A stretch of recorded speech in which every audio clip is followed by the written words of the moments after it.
ஆண்டவரும் உலக மீட்பெருமான இயேசு கிறிஸ்துவின் திருநாமத்தில் உங்கள் அனைவரையும் அன்போடு கூட வாழ்த்துகின்றேன். தென்னிந்திய திருச்சபை இந்த நாளினுடைய சிந்தனைக்காக தந்திருக்கின்ற தலையங்கம், கட்டிலிருந்து விடுதலைக்கு கடவுள் ஒடுக்கப்படுவோருடன் நடக்கிறார். கட்டிலிருந்து விடுதலைக்கு கடவுள் ஒடுக்கப்படுகின்ற மக்களோடு நடக்கிறார் என்கின்ற மைய கருத்தை உங்களோடு கூட நான் பகிர்ந்து கொள்ள விரும்புகின்றேன். யோவான் 4ஆம் அதிகாரம் 8வது வசனம் இவ்வாறு சொல்கிறது: அப்பொழுது சமாரியா நாட்டாளாகிய ஒரு ஸ்திரீ தண்ணீர் கொள்ள வந்தாள். இயேசு அவளை நோக்கி, தாகத்துக்கு தா என்றார். அப்பொழுது சமாரியா நாட்டாளாகிய ஒரு ஸ்திரீ தண்ணீர் கொள்ள வந்தாள். இயேசு அவளை நோக்கி, தாகத்துக்கு தா என்றார். தென் திருவிதாங்கூர் பகுதியிலே பலவிதமான அடிமைத்தனங்கள் எல்லாம் இருந்தது என்பதை நாம் அறிந்திருக்கிறோம்.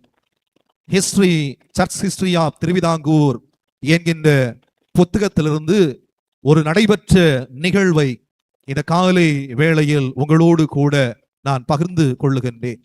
1828ஆம் ஆண்டு டிசம்பர் 21ஆம் நாள் ஞாயிற்று கிழமை காலை வேளை. அன்றைய காலங்களில் தென் திருவிதாங்கூர் சமஸ்தானத்தை ஆளுகின்ற அரசாட்சி செய்கின்ற மக்கள் ஞாயிறு விடுமுறை கொடுக்க முடியாது என்கின்ற ஒரு காரியத்தை வைத்திருந்தார்கள். ஞாயிற்று கிழமைகளிலே ஆலயத்திற்கு கடந்து செல்லக்கூடாது என்கின்ற ஒரு தடையை அவர்கள் வைத்திருந்தார்கள். 1828ஆம் நாள் டிசம்பர் 21ஆம் நாள் ஞாயிற்றுக்கிழமை கண்ணனூர் என்கின்ற பகுதியை சார்ந்திருக்கின்ற ஒரு மனிதர், அவர் தன்னுடைய பணியிடத்திற்கு நேராக கடந்து செல்லவில்லை, அவர் ஆலயத்திற்கு செல்வதற்காக கடந்து சென்றார். இதை அறிந்து கொண்ட அங்கிருக்கின்ற முக்கியமான மனிதர்கள் அவரை பிடித்து பத்மநாதபுரம் என்கின்ற கோட்டைக்கு நேராக அவரை இழுத்து சென்றார்கள். யானைக்கு தீவனம் கொடுப்பதற்காக ஓலைகளை சுமக்கின்ற பணிவிடைகள் அவனுக்கு கொடுக்கப்பட்டது. இந்த காரியத்தை ஒரு புதிய கிறிஸ்தவராக இருக்கின்ற எஸ்ஐகி மாடல் என்கின்ற ஒரு கிறிஸ்தவர் அறிந்து கொண்டார்.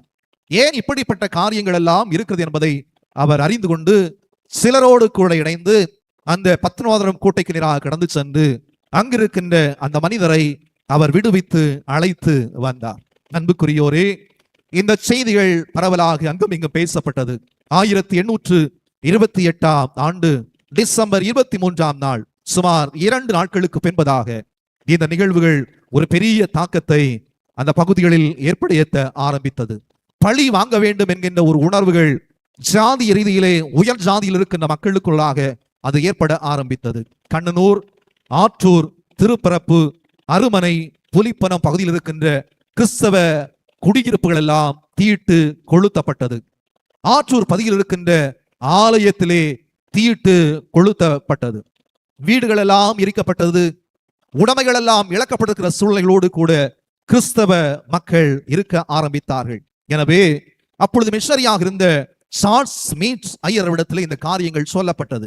அப்பொழுது அவர் ஆற்றூர் பகுதிக்கு நேராக கடந்து சென்றார். அங்கு வாழுகின்ற மக்களோடு கூட தங்கி இருக்க ஆரம்பித்தார். அவரை காப்பாற்ற வேண்டும் என்று சொல்லி அப்பொழுது இருந்த மிஷனரி அமைப்புகள் கேப்டன் சிஃபால்ட் என்கின்ற கேப்டனை அனுப்பி எப்படியாவது இந்த சார்ல்ஸ் ஸ்மித் ஐயரை எப்படியாவது இந்த போராட்டத்திலிருந்து நீங்கள் காப்பாற்றி அழைத்து வந்து விடுங்கள் என்று சொல்கிற காரியத்தை சொல்ல ஆரம்பித்தார்கள்.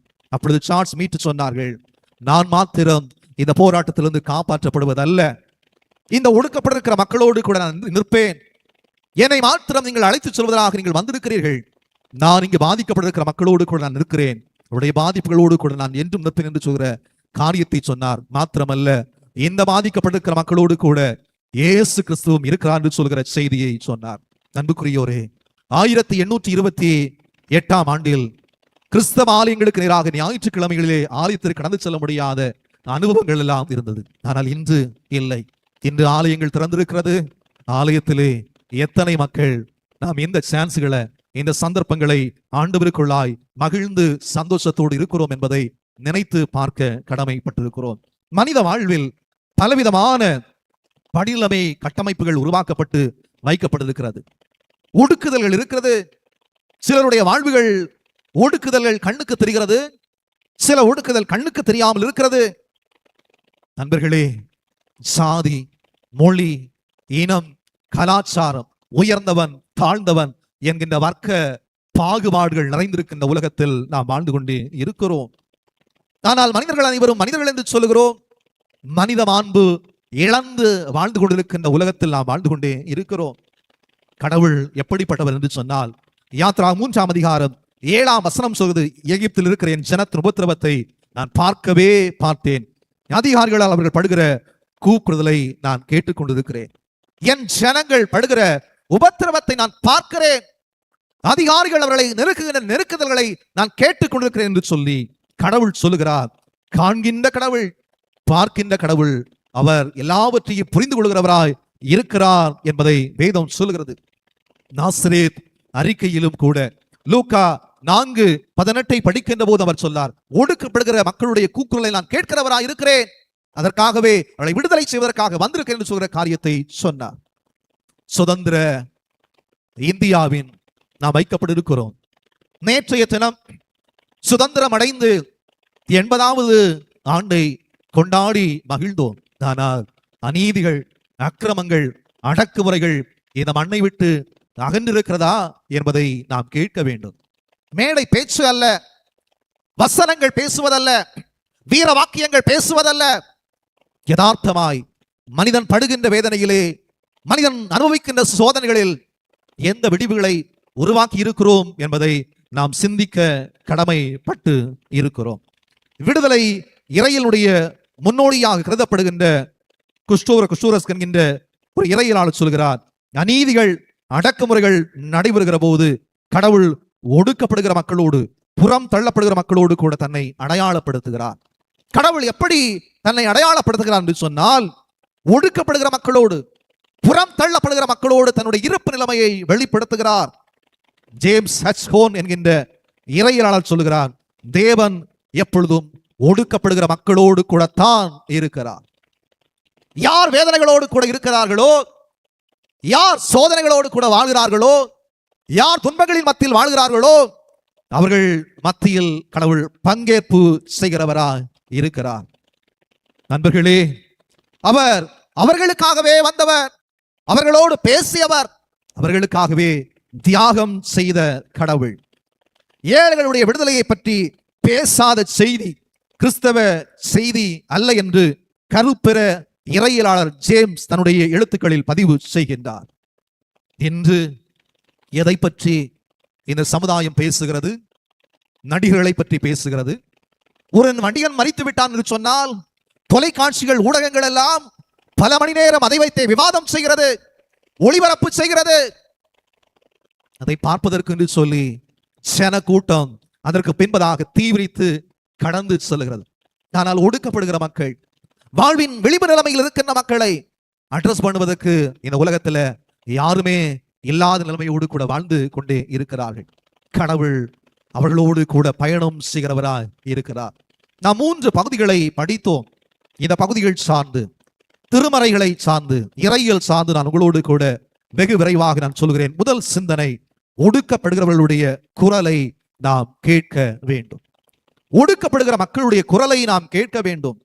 உபாகமம் 26ஆம் அதிகாரம் 5 முதல் 11 முடிவுள்ள வசனங்களை நாம் திருப்பி கொள்ளுவோம். உபாகம் 26ஆம் அதிகாரம் வெறும் அறுவடை பண்டிகை பற்றிய காரியம் அல்ல, அது அவருடைய வாழ்வினுடைய நினைவுகள் இருக்கின்ற நினைவலைகளை சொல்லுகின்ற வரலாற்று காரியமாக இருக்கிறது. இஸ்ராயேல் ஜனம் இன்னும் வாக்களிக்கப்பட்ட கானான் தேசத்திற்குள்ளாக செல்லவில்லை. ஆனால் மோசே வழியாக விளைச்சலுடைய பலனுடைய கொண்டாட்டங்களை நினைவூறுகின்ற காரியங்கள் இதில் எழுதப்பட்டிருக்கிறது. உபாகம் 26ஆம் அதிகாரம் 5வது வசனத்தை ஒருவர் படியுங்கள்.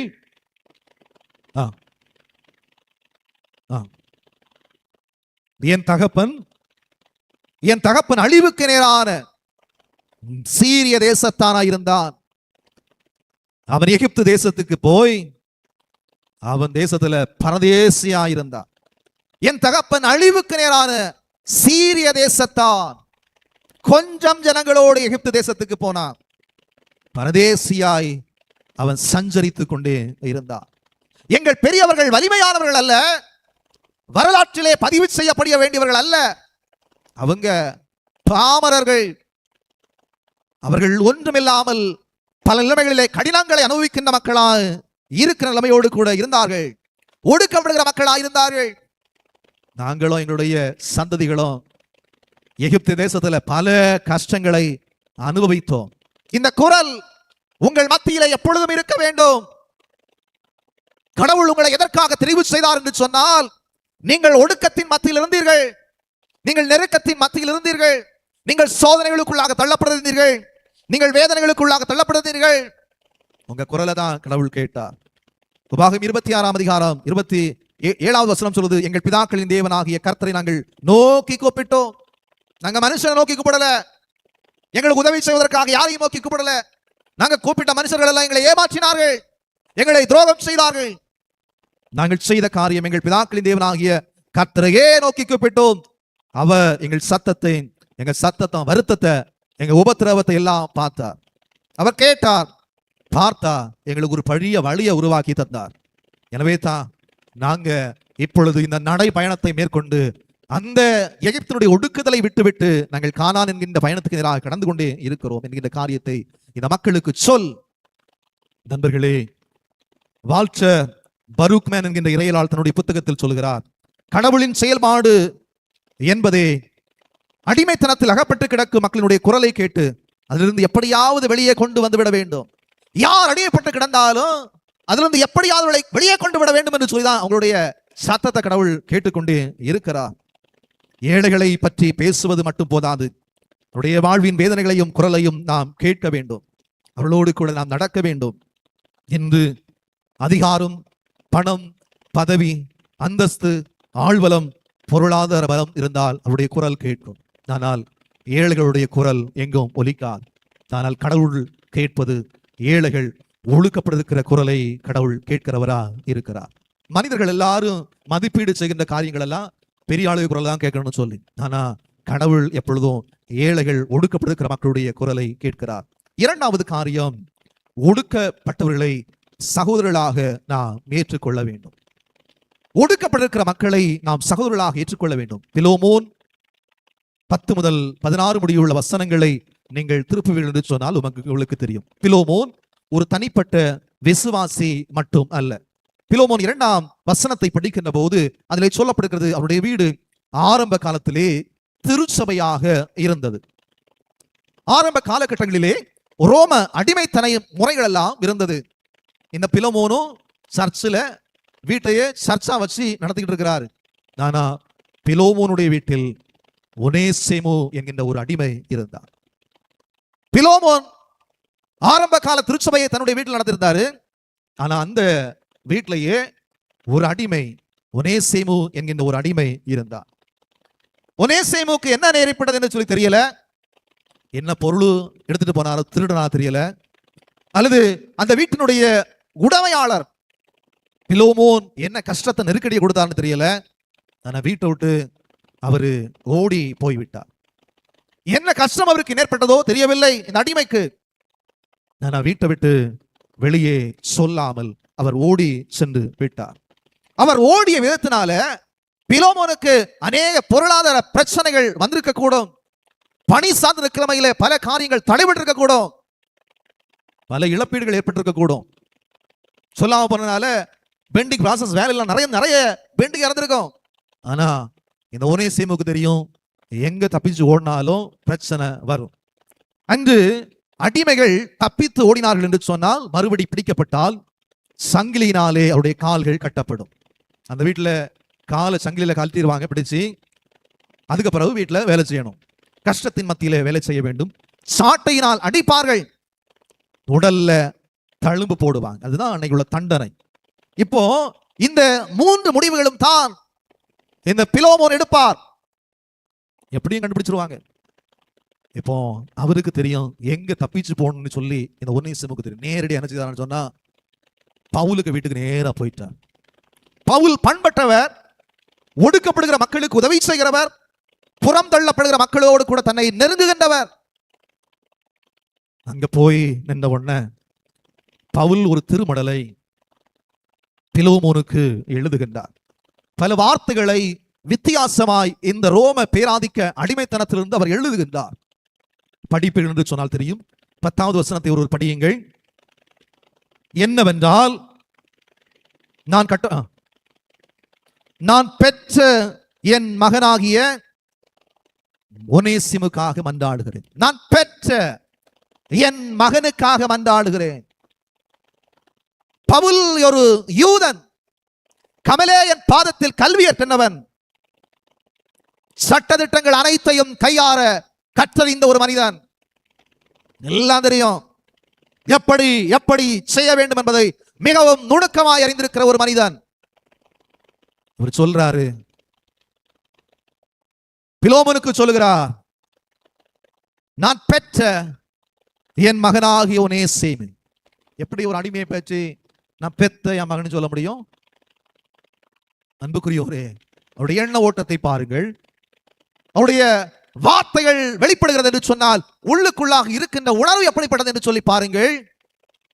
தண்டனைகள் இவருக்கு கொடுத்து விடக்கூடாது, பாதிக்கப்பட்டு விடக்கூடாது என்கின்ற உணர்வு அவருக்குள்ளாக வர ஆரம்பித்தது.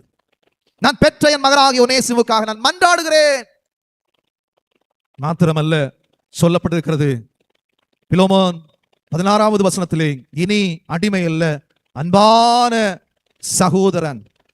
இனி அவன் அடிமை அல்ல, அடிமை எஜமான் என்கின்ற முறையை வேறெடுத்து புதிய ஒரு பரிணாமத்தை தோற்றுவிக்கிறார்.